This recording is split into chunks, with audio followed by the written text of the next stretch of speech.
Hello, good morning, नमस्कार। Career elevate के YouTube channel पे आप सबका स्वागत है। तो हम प्रीवियस ईयर के पेपर की जो सीरीज चला रखी थी बच्चे, उसी को कंटिन्यू करते हैं। और बच्चे, अगर वीडियो में कोई चीज़ अच्छी नहीं लग रही, अगर आपका मन है कि नहीं सर टॉपिक वाइज ही पढ़ाओ, तो आप कमेंट करके बता सकते हैं, ठीक है। बाकी ऐसे मुझे पता नहीं चलेगा कि आपको वीडियो में क्या चीज़ है जो चाहिए, जो नहीं मिल पा रही है। आप वीडियो के नीचे कमेंट बॉक्स होता है, वहाँ पे कमेंट में लगा के अपने दिल की इच्छा जाहिर कर सकते हैं, ठीक है। अभी कुछ ऐसे हैं जो बेवजह डिसलाइक कर देते हैं वीडियो पे। भाई मर्जी है तुम्हारी, लाइक करो डिसलाइक करो, कोई फ़र्क नहीं पड़ता मेरे को, मैं अपना काम बखूबी करता रहूँगा। पर अगर तुम्हें कोई प्रॉब्लम है किसी भी प्रकार की, अगर तुम्हें लगता है कि वीडियो में सुधार करना चाहिए किसी प्रकार का, तो भाई कमेंट बॉक्स में अपनी प्रतिक्रिया लिख सकते हो। बाकी कुछ लोगों का काम है बेवजह किसी के काम में टांग अड़ाना और बेवजह, ठीक है, किसी को परेशान करना, वो करते रहेंगे, उनका काम है। पर फिर भी अगर तुम्हें लगता है कि कुछ सुधार करना चाहिए वीडियो में, तो आप कमेंट बॉक्स में अपनी राय लिख सकते हो।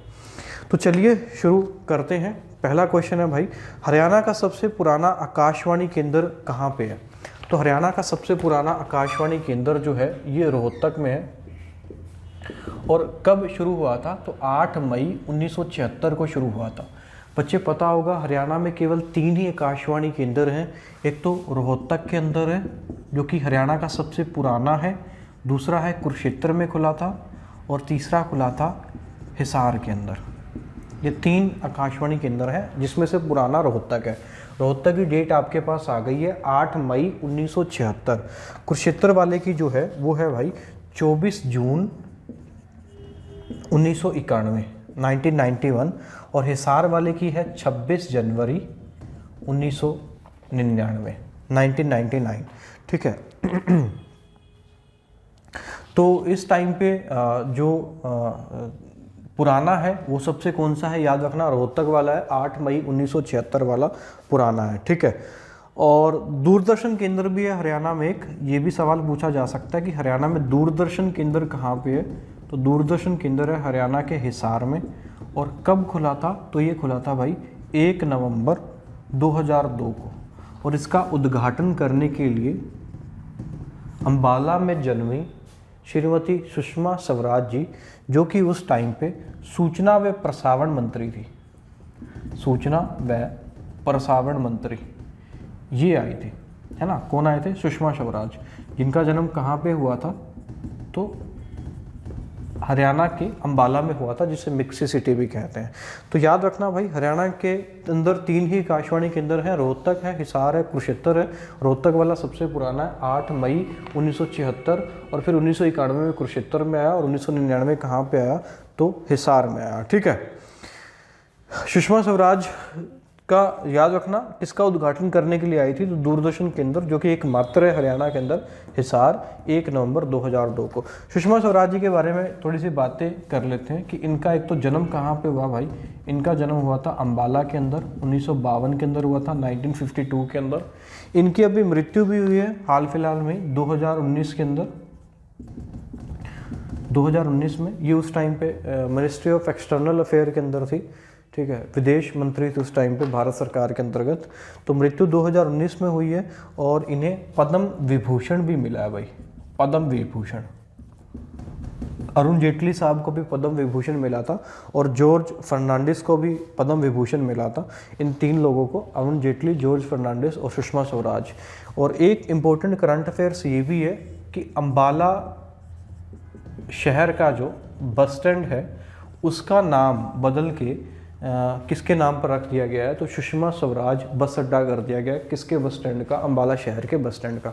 हरियाणा का सबसे पुराना बस डिपो भी अगर पूछे, हरियाणा का सबसे पुराना बस डिपो, तो अम्बाला बस डिपो है, जिसकी स्थापना हुई थी 1950 में। हरियाणा का सबसे पुराना बस डिपो यही है भाई, ठीक है। नेक्स्ट क्वेश्चन है भाई, 1857 की क्रांति में किन रियासतों ने अंग्रेजों का साथ दिया था? अंग्रेजों का साथ भी दिया था कुछ रियासतों ने, जिसकी वजह से अंग्रेज क्रांति को दबाने में सफल हो गए थे।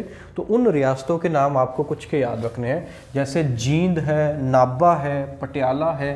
तो इन रियासतों ने साथ दिया था अंग्रेजों का, इसी वजह से अंग्रेज 1857 की क्रांति को दबाने में, कुचलने में सफल हो गए थे भाई। कौन कौन सी रियासतें थी जिन्होंने अंग्रेजों का साथ दिया था? जींद, नाभा, पटियाला, जींद, नाभा, पटियाला, तावड़ू। तावड़ू ने तो बहुत बहुत ज़्यादा सहायता की थी अंग्रेज़ों की 1857 की क्रांति में भी। और छछरौली, छछरौली, लोहारू, लोहारू, और बस इत्यादि, इतनी काफ़ी हैं। तो सबसे महत्वपूर्ण जो अंग्रेज़ों का साथ देने वाली रियासत थी वो थी तावड़ू रियासत, तावड़ू, ठीक है, ये चीज़ याद रखना। 1857 की वो महान क्रांति जिसकी शुरुआत हुई यूपी के मेरठ से, और 10 मई 1857 को बिगुल बज गया था क्रांति का, जिसका तात्कालीन कारण क्या था, तो चर्बी वाले कारतूस थे। और बोला गया कि जो राइफल जो आई हैं उनको मुंह से खोलना पड़ता था और तब जाके उसमें कारतूस डलता था। तो बोला गया कि यहाँ पे गाय और सुअर की चर्बी है, ये तात्कालीन कारण था। और हालांकि क्रांति का जो बिगुल था वो बहुत पहले से बच चुका था। इन द सेंस ये है कि भाई भारतीय के अंदर पहले से अंग्रेज़ों के मन में बहुत अंग्रेज़ों के खिलाफ मन में बड़ी नफरत थी, परंतु एक इमीडिएट कारण जो था वो चर्बी वाले कारतूस था, ये चीज़ याद रखना। और हरियाणा में 1857 की क्रांति की शुरुआत कहाँ से हुई, तो अंबाला से हुई थी। हरियाणा के अंदर 1857 की क्रांति की शुरुआत अंबाला से हुई। और प्रथम व्यक्ति जो शहीद हुए थे 1857 की क्रांति में वो थे मंगल पांडे, जिनको फांसी दी गई थी। मंगल पांडे जी को सबसे पहले फांसी दी गई थी 1857 की क्रांति में। तो ये चीज़ याद रखना। तो 10 मई 1857। और कौन सी रियासतें हैं जिन्होंने अंग्रेजों का साथ दिया था, तो ये वाली हैं, जिसमें से सबसे मेन कौन सी है, तो तावड़ू रियासत है, ठीक है। और क्रांति के बाद ही 1857 की क्रांति के बाद ही 1858 में भारत शासन अधिनियम आया था, ठीक है। और जिसके अनुसार ये था कि भारत ईस्ट इंडिया कंपनी से अब किसके हवाले चला गया था, तो भाई भारत अब ईस्ट इंडिया कंपनी से सीधे ब्रिटेन की रानी के गुलाम हो गया था, ब्रिटेन की सरकार के गुलाम हो गया था भारत। ईस्ट इंडिया कंपनी का शासन खत्म हो गया था। और 1857 के बाद ही ये चीज़ याद रखना, 1858 में हरियाणा को मिला दिया गया था। तो किसके अंदर मिलाया गया था, तो पंजाब के अंदर मिला दिया गया था 1858 के अंदर, ठीक है। उससे पहले हरियाणा किसका हिस्सा था दोस्त, यूपी का हिस्सा था 1858 से पहले। नेक्स्ट क्वेश्चन है भाई, हरियाणा में पहली रेलगाड़ी कब चली, तो हरियाणा में पहली रेलगाड़ी चली थी 1873 में। कहाँ से कहाँ तक, तो दिल्ली टू रेवाड़ी चली थी भाई 1873 के अंदर हरियाणा के अंदर पहली रेलगाड़ी। मैंने बताया था भारत की पहली रेलगाड़ी कहाँ से कहाँ चली थी, तो रोहतक से रेवाड़ी चली थी। और कब चली थी, तो 2015, ये पिछली वीडियो में करवाया था मैंने। और हरियाणा में पहली जो CNG बस चली थी उसका नाम था भाई हरियाणा उदय पहली CNG बस का नाम था। हरियाणा में मेट्रो की अगर मैं बात कर लूँ, ट्रेन की थोड़ी बात हो रही है, तो मेट्रो हरियाणा के केवल 3 जिलों में है, गुरुग्राम, दूसरा फरीदाबाद के बल्लभगढ़ में है, जिसका नाम चेंज हो गया बलरामगढ़। और बलरामगढ़ मेट्रो स्टेशन नहीं है, बलरामगढ़ मेट्रो स्टेशन का नाम चेंज हो गया है राजा नाहर सिंह मेट्रो स्टेशन। बलरामगढ़ बल्लभगढ़ जो है उसका मेट्रो स्टेशन का नाम पहले बल्लभगढ़ था, अब राजा नाहर सिंह मेट्रो स्टेशन हो गया। और तीसरी कहाँ पे है, तो झज्जर के बहादुरगढ़ में, बहादुरगढ़ के अंदर मेट्रो है भाई। तो हरियाणा के केवल 3 ही जिले हैं जहाँ पे मेट्रो है, गुरुग्राम, फरीदाबाद और झज्जर। और चौथी मेट्रो प्रस्तावित है सोनीपत के अंदर भी, अभी आई नहीं है, जब आएगी तब देखेंगे कौन उद्घाटन करने आते हैं। तो 3 जिलों में हरियाणा के मेट्रो है, याद रखना। और सबसे पहली कहाँ पे है, तो गुरुग्राम के अंदर है। भारत में सबसे पहली मेट्रो कहाँ आई थी, तो दिल्ली मत आई थी, ये मत कह देना। हरियाणा में भारत में सबसे पहली मेट्रो आई थी कलकत्ता के अंदर आई थी, ठीक है। 2 जिले ऐसे हैं हरियाणा के अंदर जिसमें रेल ही नहीं है, ये भी याद रख लेना। एक है फतेहाबाद और दूसरा है भाई मेवात। फतेहाबाद और मेवात 2 जिले हैं जिनमें मेट्रो नहीं है, कोई मेट्रो नहीं है, ठीक है। नेक्स्ट क्वेश्चन है अभी, पंडित बस्तीराम का जन्म कहाँ पे हुआ, ये सवाल काफ़ी बार HSSC में पूछा हुआ है। तो पंडित बस्तीराम जी का जन्म हुआ था भाई झज्जर के खेड़ी सुल्तान में भी, खेड़ी सुल्तान झज्जर में पंडित बस्तीराम जी का जन्म हुआ था। तो ये इंपॉर्टेंट पर्सन में से एक है जिनसे रिलेटेड HSSC ने काफ़ी रिपीटेड क्वेश्चन पूछे हैं, तो इसीलिए मैंने इसको शामिल किया है। तो याद रखना, पंडित बस्तीराम का जन्म कहाँ पे हुआ? तो झज्जर के खेड़ी सुल्तान में हुआ था भाई, खेड़ी सुल्तान झज्जर के अंदर। कब हुआ? तो इनका जन्म हुआ था अभी 1842 के अंदर और डेथ हुई थी भाई 1959 में 1959 के अंदर। 117 साल जिए थे, 117 ईयर्स, लॉन्ग टाइम जिए थे और फिर इनकी मृत्यु हुई थी 1959 के अंदर। आर्य समाज के प्रचारक भी माने जाते हैं। ये सवाल ऐसे भी पूछ लेता है कि आर्य समाज के प्रचारक निम्न में से कौन से हैं? तो पंडित बस्तीराम है। जन्म कहाँ हुआ? तो झज्जर के खेड़ी सुल्तान में हुआ और इन्हें दादा बस्तीराम भी कहते थे, दादा बस्तीराम, क्योंकि एज काफ़ी थी, तो क्योंकि 117 साल की एज में इनकी डेथ हुई है तो इसलिए इनको दादा बस्तीराम भी कहा जाता था। ठीक है, नेक्स्ट है महमूद गजनवी ने थानेसर पर आक्रमण कब किया? तो महमूद गजनवी ने थानेसर पर आक्रमण किया था 1014 के अंदर भाई। उस टाइम जो थानेसर का शासक था उसका नाम था जयपाल। महमूद गजनवी ने थानेसर, कुरुक्षेत्र का प्राचीन नाम थानेसर था और इवन विधानसभा सीट में भी कुरुक्षेत्र नाम नहीं मिलता, थानेसर नाम ही मिलता है, ये चीज़ याद रखना। तो एक ये सवाल ऐसे भी पूछ लेता है कि कौन सी ऐसी विधानसभा सीट है जो उसके नाम पे नहीं है? तो कुरुक्षेत्र ऐसी विधानसभा सीट है जिसका नाम कुरुक्षेत्र नहीं है, थानेसर है, ये चीज याद रखना। तो 1014 में महमूद गजनवी ने थानेसर पर आक्रमण किया और उस टाइम थानेसर का शासक कौन है? तो जयपाल है। गजनवी भारत पे 17 बार आक्रमण करता है और सबसे महत्वपूर्ण आक्रमण जो है इसका वो है 1025 सोमनाथ टेम्पल गुजरात के अंदर। और उस टाइम गुजरात का जो शासक है उसका नाम है अभी भीम फर्स्ट। भीम फर्स्ट ये भागा था वहाँ से जान बचा के, भीम फर्स्ट। और 1025 में महमूद गजनवी ने सोमनाथ मंदिर को लूटा था और कहते हैं कि उस टाइम पे 20 लाख दिनार संपत्ति हासिल हुई थी महमूद गजनवी को। ठीक है, उस टाइम पे घोड़ों और ऊँटों पर लाद के लेके यहाँ से गया था भाई महमूद गजनवी। और 1014 के अंदर जो इसने थानेसर पर आक्रमण किया तो यहाँ मंदिर के अंदर एक मूर्ति थी थानेसर के अंदर भाई, चक्कर स्वामी की मूर्ति। ये भी पूछा गया, चक्कर स्वामी की मूर्ति। तो चक्कर स्वामी की मूर्ति को महमूद गजनवी ने तोड़ दिया था और बोलते हैं कि इसको मक्का मदीना ले गया था और वहाँ सीढ़ियों पे लगा दिया था चक्कर स्वामी की मूर्ति को। भगवान विष्णु जी को चक्कर स्वामी भी कहते हैं, तो ये याद रखना, चक्कर स्वामी को भगवान विष्णु कहते हैं। तो महमूद गजनवी है ना, जिसने 17 बार भारत पे आक्रमण किया। सबसे मेन जो है इसका सोमनाथ वाला है 1025 में। तो वहाँ का जो शासक था गुजरात का उस टाइम पे कौन था? भीम फर्स्ट था, जान बचा के भागा है। 1014 में अपने थानेसर पे आक्रमण किया है जहाँ शासक कौन था? जयपाल। और कौन सी मूर्ति को तोड़ा? चक्कर स्वामी की मूर्ति को तोड़ा और कहाँ ले गया? मक्का मदीना ले गया था, ये चीज़ याद रखना।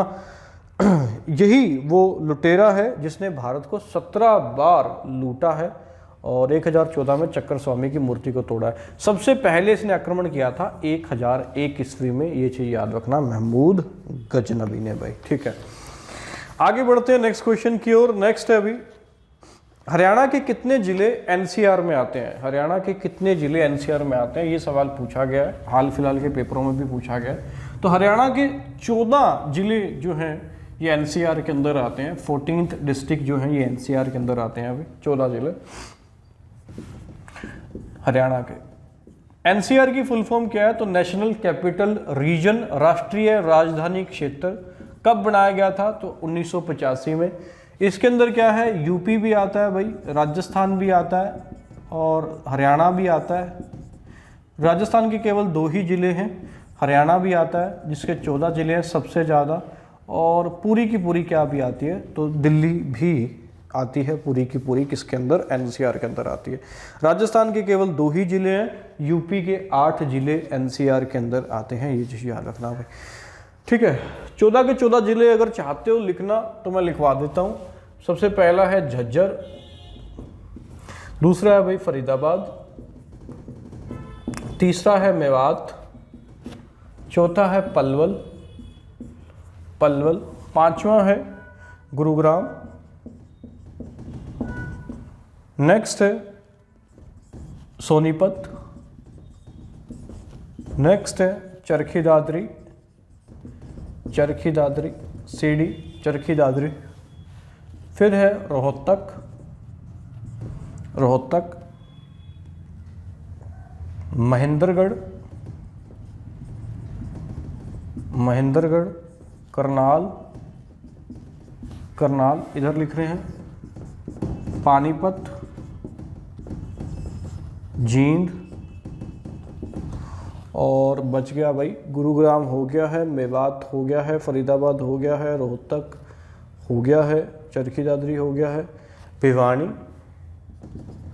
भिवानी एक रह गया, और एक बच गया, और 14वां जिला है भाई रेवाड़ी, 14th है रेवाड़ी।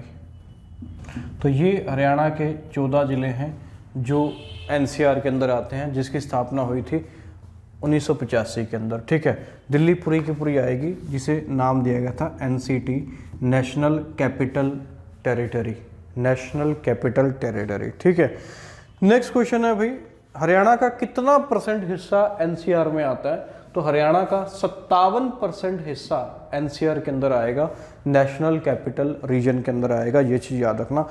नेक्स्ट है गुजरी महल। गुजरी महल कहाँ पे है? तो गुजरी महल है भाई हिसार के अंदर, गुजरी महल हिसार के अंदर है, जिसका निर्माण किसने करवाया था? तो फिरोज शाह तुगलक ने गुजरी महल का निर्माण करवाया था 1356 के अंदर, अपनी पत्नी गुजरी, है ना, रानी गुजरी की याद में इसका निर्माण करवाया था भाई फिरोज शाह तुगलक ने। और इसी महल में एक मस्जिद भी है अभी, लाट की मस्जिद, लाट की मस्जिद इसी महल के अंदर है। ये भी सवाल पूछता है लाट की मस्जिद कहाँ पे है? तो हिसार में है। ठीक है, और इसी गुजरी महल से एक स्तंभ भी मिला है, एक पिलर मिला है अभी, और जिससे ये जानकारी मिलती है, पिलर पर ये मिलती है कि इन्होंने 8 दिशाओं से आने वाले गुप्तचर जो सूचना लेकर के आते थे वो इन्हीं पिलर्स पे लिखते थे। ये जानकारी मिलती है कहाँ से? गुजरी महल के अंदर एक पिलर से, एक स्तंभ से मिलती है। 8 दिशाएं, अब 8 दिशाएं कौन सी होती हैं भाई मेरे? 8 दिशाएं होती हैं ये वाली, एक होती है नॉर्थ, एक साउथ, एक ईस्ट, एक वेस्ट, इसके बीच हो जाएगा नॉर्थ ईस्ट, यहाँ पे हो जाएगा नॉर्थ वेस्ट, साउथ वेस्ट और साउथ ईस्ट। ये टोटल 8 दिशाएं होती हैं। तो 8 दिशाओं से आने वाले गुप्तचर का पता कहाँ से चलता है? तो गुजरी महल से मिले हुए एक स्तंभ से मिलता है कि 8 दिशाओं से गुप्तचर आते थे। ठीक है, और नेक्स्ट एक ये भी सवाल पूछा था कि हिसार शब्द का क्या अर्थ है? तो फारसी भाषा में हिसार शब्द का अर्थ होता है भाई दुर्ग, या इसी को बोलते हैं किला। तो फारसी भाषा में हिसार शब्द का अर्थ क्या है? दुर्ग या किला है। नेक्स्ट है हास्य कवि सुरेंद्र शर्मा का जन्म कहाँ पे हुआ? तो हास्य कवि सुरेंद्र शर्मा का जन्म हुआ था महेंद्रगढ़ के नांगल चौधरी में। नांगल चौधरी महेंद्रगढ़ के अंदर हास्य कवि सुरेंद्र शर्मा का जन्म हुआ था, महेंद्रगढ़ के नांगल चौधरी में। ठीक है, ये भी सवाल HSSC ने पूछा है कि प्रथम हास्य और व्यंग्य कवि कौन से हैं हरियाणा के? हरियाणा के फर्स्ट हास्य और व्यंग्य कवि, तो हरियाणा के फर्स्ट हास्य और व्यंग्य कवि जो हैं उनका नाम है मीर जाफर जट्ठानी। मीर जाफर जट्ठानी ये है हरियाणा के पहले हास्य और व्यंग्य कवि हैं, मीर जाफर जट्ठानी। ये रट लेना, ये सवाल काफ़ी बार पूछा गया। हरियाणा के प्रथम हास्य और व्यंग्य कवि कौन से हैं? तो मीर जाफर जट्ठानी जी हैं। एक वो मीर जाफर थे गद्दार जिसने अंग्रेजों का साथ दिया था किसकी लड़ाई में? तो 1757 में प्लासी के युद्ध में अंग्रेजों का साथ दिया था मीर जाफर ने, जो कि सिराजदौला और रॉबर्ट क्लाइव के बीच में हुई थी। इसमें सिराजदौला के सेनापति थे मीर जाफर, और जो कमबख्त युद्ध के मैदान तक नवाब को इस धोखे में रखा कि मैं आपकी तरफ हूँ, पर वो आपकी नवाब की तरफ नहीं था, वो अंग्रेज़ों के साथ मिल गया था। अंग्रेज़ों ने उसे वचन दिया था कि जैसे ही हम इस नवाब को सिराजदौला को मारेंगे तो अगला नवाब आपको बनाया जाएगा। तो ये वो गद्दार था भाई जिसने बंगाल सौंप दिया किसको? अंग्रेज़ों को। ये वाले नहीं है वो अलग से है मीर जाफर, ये अलग है। अभी हरियाणा के फर्स्ट हास्य और व्यंग्य कवि मीर जाफर जट्ठानी है, और एक वो मीर जाफर है गद्दार जिसने साथ दिया था किसका? अंग्रेज़ों का। प्लासी की लड़ाई 1757 में जो हुई और जिसने बंगाल अंग्रेजों के कब्जे में चला गया था, जिसमें नवाब सिराजुद्दौला की हार हुई। बोलते तो कुछ ऐसा इतिहासकार कि नवाब साहब की सेना 40-50 हज़ार थी और सामने केवल 500-600 अंग्रेज थे, तो नवाब साहब को ये लगा कि ये 600 अंग्रेज ससुरे क्या बिगाड़ लेंगे हमारा।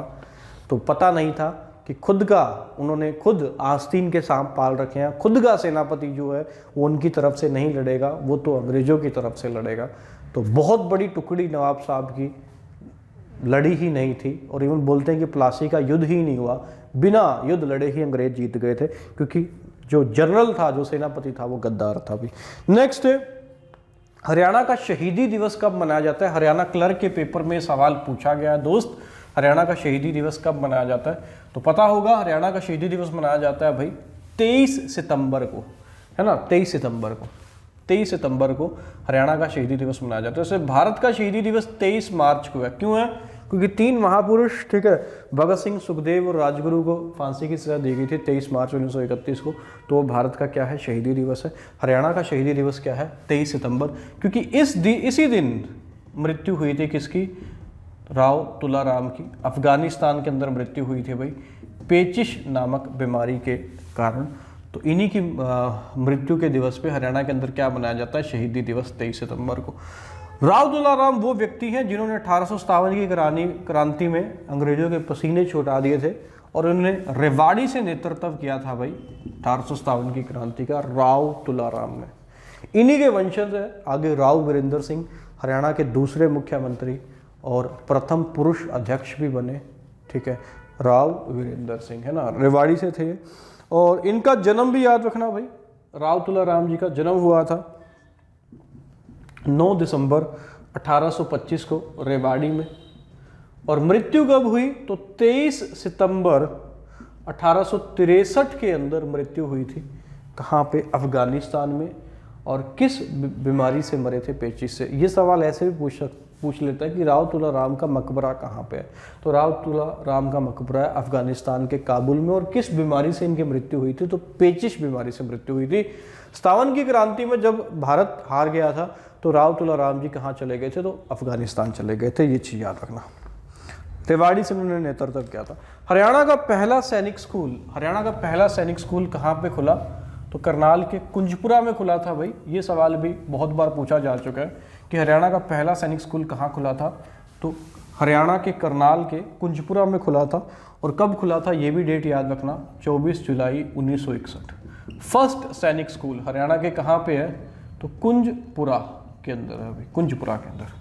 3 ही सैनिक स्कूल हैं बच्चे हरियाणा के अंदर। एक तो है भाई कुंजपुरा वाला, ये तो है ही है। दूसरा है आपका रेवाड़ी में, और तीसरा जो है ये है आपका भाई झज्जर के अंदर। 3 ही सैनिक स्कूल है हरियाणा में, रेवाड़ी, झज्जर, और तीसरा है अपना करनाल कुंजपुरा, जो कि हरियाणा का सबसे पहला। कब खुला था? तो 1961 के अंदर खुला था सैनिक स्कूल। तो जैसा कि पिछली वीडियो में हमने कुछ क्वेश्चन करंट अफेयर्स के भी किए थे, अब वीडियो में वो भी डिस्कस करेंगे हम। तो डेली हम करंट अफेयर भी 10 से 12 डिस्कस किया करेंगे बच्चे, क्योंकि करंट हरियाणा जीके तो ये है कि पहले भी काफ़ी सारे बच्चों ने पढ़ रखी है, हमसे क्लास में भी पढ़ रखी है, काफ़ी डिटेल में करा रखी है अभी। कम से कम 60-70 क्लासेस में हरियाणा जीके मैंने क्लास में करवाई हुई है। तो रिवीजन भी चल रही है और साथ के साथ करंट अफेयर्स भी चल रहे हैं। तो करंट अफेयर थोड़े से ज़्यादा ज़रूरी है क्योंकि ये डेली अपडेट होते रहते हैं, तो उसको भी हम पढ़ेंगे अब डेली। और डेली के 15 से 20 करंट अफेयर ट्राई करेंगे, कोशिश करेंगे, ठीक है, कि हम डेली करवा पाएँ। तो पहला सवाल है करंट अफेयर से रिलेटेड, 31 फुट की सरदार वल्लभ भाई पटेल की प्रतिमा का अनावरण किस जिले में किया गया? सरदार वल्लभ भाई पटेल की 31 फुट ऊंची प्रतिमा का अनावरण किस जिले में किया गया? तो फरीदाबाद जिले में किया गया भाई, ठीक है। यह चीज याद रखना भाई, एक 64 फुट ऊंची प्रतिमा है जो कि सर छोटू राम की है, और कहाँ पे है? तो रोहतक के गढ़ी सांपला, जिसका नाम चेंज हो गया, छोटू राम नगर हो गया। 64 फुट ऊंची प्रतिमा है। किसकी प्रतिमा है? तो सर दीन बंधु छोटू राम जी की है, ठीक है। और सबसे बड़ी जो प्रतिमा है, सबसे बड़ा जो वर्ल्ड का स्टैचू है, वो है statue of unity. Statue of unity वो भी किसकी प्रतिमा है? तो सरदार वल्लभ भाई पटेल की प्रतिमा है, जो कि कहाँ पे है? तो गुजरात के अंदर है, ठीक है। तो 31 फुट ऊंची सरदार वल्लभ भाई पटेल की प्रतिमा कहाँ पे अनावरण किया गया है, तो फरीदाबाद के अंदर। ये सरदार पटेल की 145वीं जन्म तिथि पे किया गया था भाई। सरदार पटेल का जन्म हुआ है 18 अक्टूबर 1875 के अंदर हुआ, तो 2020 के अंदर उनकी 31 अक्टूबर को ही 31 फुट ऊंची प्रतिमा का अनावरण किया गया था फरीदाबाद जिले में। तो इनकी जन्म तिथि को हो गए कितने साल, 145 साल। तो 145 साल पूरे होने पे 31 फुट ऊंची, है ना, प्रतिमा का अनावरण किया गया फरीदाबाद जिले के अंदर। किसने किया था, तो उस टाइम पे केंद्रीय राज्य मंत्री कृष्णपाल गुर्जर और राज्य परिवहन मंत्री जो हैं अपने मूलचंद शर्मा, ये पहुंचे हुए थे भाई। इन्होंने उद्घाटन किया था, अनावरण किया था किसका, 31 फुट ऊंची सरदार पटेल की प्रतिमा का। ठीक है, 64 फुट ऊंची किसकी थी, तो सर दीन बंधु छोटू राम जी की, जो कि कहाँ पे, रोहतक गढ़ी सांपला, जिसका उद्घाटन करने आए थे, कौन आए थे, खुद श्री नरेंद्र मोदी जी आए थे। ठीक है, और वर्ल्ड का सबसे ऊंचा स्टैचू किसका, तो सरदार वल्लभ भाई पटेल का ही स्टैचू है, जो कि कहाँ पे है, तो गुजरात के अंदर है। तो इसका उद्घाटन भी 31 अक्टूबर को किसने किया था, तो श्री नरेंद्र मोदी जी ने किया था भाई। ठीक है, तो 64 फुट ऊंची किसकी है, तो दीन बंधु छोटू राम जी की है। ठीक है, ये हाल फिलहाल की बात है अभी, 31 फुट वाली, ये चीज याद रखना। दीन बंधु छोटू राम जी के बचपन का नाम भी पूछ लेता है, तो याद रखना रिचपाल उनके बचपन का नाम था। दीन बंधु छोटू राम जी के रिचपाल उनके बचपन का नाम है, सर दीन बंधु छोटू राम जी के। ठीक है, अच्छा ये सवाल एक बार HSSC में ऐसे भी पूछा हुआ है कि 64 फुट ऊंची सर दीन बंधु छोटू राम जी की प्रतिमा और स्टैच्यू ऑफ यूनिटी, इन दोनों का डिजाइन किसने किया था, तो इन दोनों का जो डिजाइन किया है वो किया अभी राम वी सुतार ने डिजाइन किया था। किसका, 64 फुट ऊंची दीन बंधु छोटू राम की प्रतिमा और सरदार वल्लभ भाई पटेल की प्रतिमा, दोनों का डिजाइन किया किसने, राम वी सुतार ने किया। ये चीज याद रखना। ठीक है, पद्मश्री और पद्म भूषण इन दोनों इनको मिल चुके हैं अभी। राम वी सुतार इंपॉर्टेंट है, ये तो देखो सब रट लेते हैं। 64 फुट ऊंची है, गुड़ी सांपला के अंदर का उद्घाटन नरेंद्र मोदी जी ने किया, है ना, और वर्ल्ड का सबसे ऊंचा स्टैचू सरदार वल्लभ भाई पटेल की प्रतिमा, बट डिजाइन किसने किया, तो राम वी सुतार ने किया। ये चीज याद रखना। नेक्स्ट है भी हरियाणा का पहला डिजिटल गांव, फर्स्ट डिजिटल गांव। तो हरियाणा का पहला डिजिटल गांव घोषित किया गया था रेवाड़ी के गुरुवाड़ा को। सूचना एवं कानून मंत्री जिनका नाम है रविशंकर प्रसाद, उन्होंने हरियाणा की रेवाड़ी को गुरुवाड़ा, तो हरियाणा का पहला डिजिटल गांव कौन सा, रेवाड़ी का गुरुवाड़ा है। अच्छा एक चीज याद रखना कि जब इसका उद्घाटन करने के लिए आए थे श्री नरेंद्र मोदी जी, ठीक है, 64 फुट ऊंची प्रतिमा जो कि किसकी है, तो श्री छोटू राम जी की है, जिसका डिज़ाइन किसने किया, तो राम वी सुतार ने किया। तो उस टाइम पे उन्होंने एक और परियोजना का भी उद्घाटन किया था, बोला था, और वो है भी रेल कोच फैक्ट्री बोली थी उन्होंने, लगाई जाएगी सोनीपत के अंदर, जिस पे लागत इन्होंने बोली थी 500 करोड़ रुपए आएगी, 500 करोड़ रुपए। रेल कोच फैक्ट्री का मतलब क्या है बच्चे, कि रेल के जो डिब्बे होते हैं ट्रेन के, वो बनाए जाएंगे कहाँ पे, तो सोनीपत के अंदर बनाए जाएंगे। ये भी बात बोली थी जब इसका उद्घाटन करने आए थे सर दीन बंधु छोटू राम जी की प्रतिमा का, जिसका बचपन का नाम जिनका क्या था, रिचपाल था। किसका, दीन बंधु छोटू राम का। ये सवाल HSSC ने पूछा हुआ है। नेक्स्ट है हरियाणा का पहला लाल डोरा मुक्त गाँव कौन सा है, तो हरियाणा का पहला लाल डोरा मुक्त गांव है भाई करनाल का सिरसी। ये सवाल भी पूछा जा सकता है। नेक्स्ट है भाई देश का पहला आयुष विश्वविद्यालय कहाँ पे खोला जाएगा, तो KKR के अंदर, कुरुक्षेत्र के अंदर खोला जाएगा। देश का पहला आयुष विश्वविद्यालय, है ना, देश का पहला, इंपॉर्टेंट हो जाता है। तो कहाँ पे खोला जाएगा, कुरुक्षेत्र के अंदर खोला जाएगा, याद रखना। नेक्स्ट है भाई हरियाणा महिला विकास निगम की चेयरमैन, हरियाणा महिला विकास निगम की चेयरमैन। तो हरियाणा महिला विकास निगम की चेयरमैन बनाया गया अभी बबीता फोगाट जी को बनाया गया।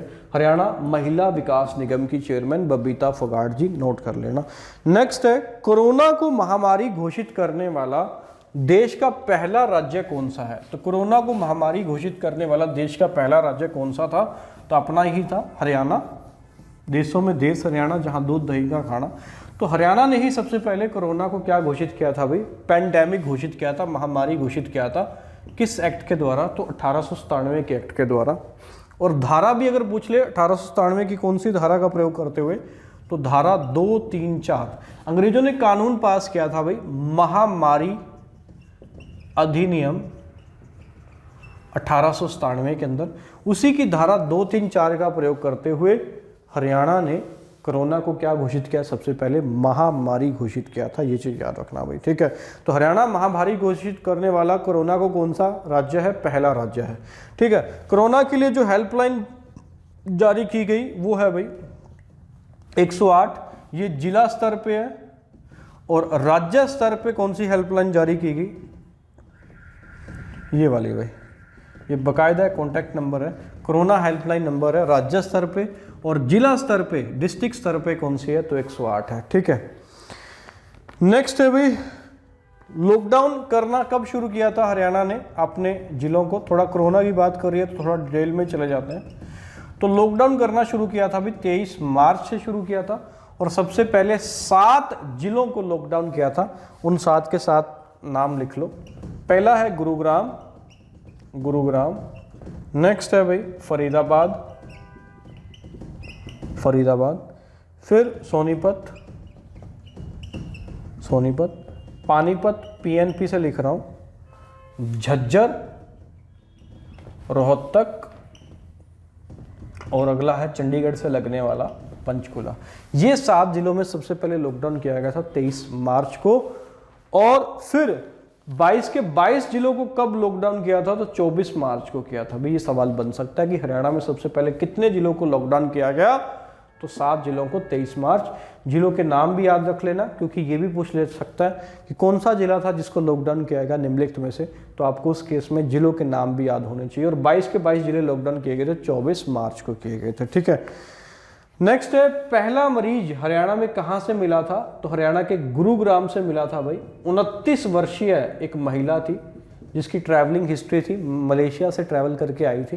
तो सबसे पहला केस हरियाणा में वही था, गुरुग्राम में, 29 वर्षीय महिला, ठीक है। तो ये सवाल पूछा जा सकता है। नेक्स्ट है भाई, हरियाणा में कौन सी बीमारी की जांच फ्री होगी? तो हरियाणा में हेपेटाइटिस बी और काला पीलिया, इन दोनों बीमारियों की जांच फ्री होगी। ये सवाल पूछा जा सकता है आने वाले पेपर में कि हरियाणा में अब कौन सी बीमारियों की जांच फ्री होगी? तो हेपेटाइटिस बी और काला पीलिया, इन 2 बीमारियों की जांच अब हरियाणा में क्या होगी? फ्री होगी।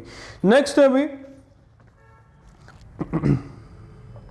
हरियाणा सरकार कौन से विद्यार्थियों का फ्री पासपोर्ट बनाएगी? तो अभी हरियाणा सरकार ने निर्णय लिया था पीछे कि जो ग्रेजुएशन के फाइनल ईयर में जो स्टूडेंट है उनका फ्री पासपोर्ट बनाया जाएगा।